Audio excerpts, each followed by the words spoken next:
আজ শুভ্রাকে ডিউটি থেকে নিয়ে আসার সময় মনটা খাই খাই করে উঠল, কিন্তু এক্স্যাক্টলি কী খাবো মনস্থির করতে পারছিলাম না।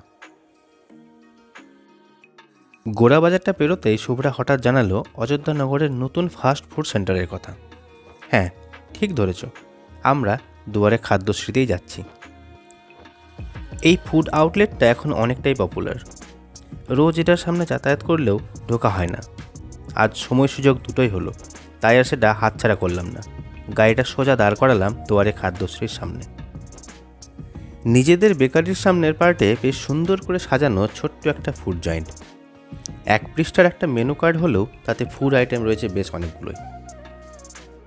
শুনেছিলাম এখানে কুলহার পিৎজা আর সাবওয়ে স্টাইল স্যান্ডউইচ বেশ পপুলার, তাই দেরি না করে দুজনের জন্য 2টো কুলহার পিৎজা আর একটা সাবওয়ে স্টাইল স্যান্ডউইচ অর্ডার করে নিলাম।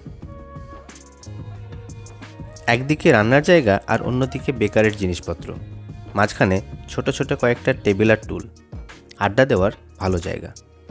কিছুক্ষণের মধ্যেই হাতে চলে এলো আমাদের কুলহার পিৎজা, খেতে ভালোই।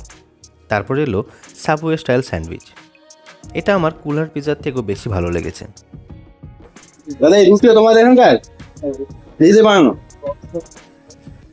নিজেদের বেকারিতে বানানো ফ্রেশ ব্রেড দিয়ে তৈরি এই স্যান্ডউইচ, তাই খাবারের ফ্রেশনেস নিয়ে নো কমপ্লেন, টেস্টটা ভালোই। আমরা যে 2টো আইটেম খেলাম সে দুটোই বেশ ভালো, বাকিগুলো অন্যদিন ট্রাই করব। তো খাওয়া দাওয়া সেরে দাদার সাথে কিছুক্ষণ কথাবার্তা হলো। বাপ্পাদার ইউটিউব জার্নির এক্সপিরিয়েন্সটা শুনলাম, তারপর পেমেন্ট সেরে বেরোলাম। বাড়ি যেতে হবে। টাটা।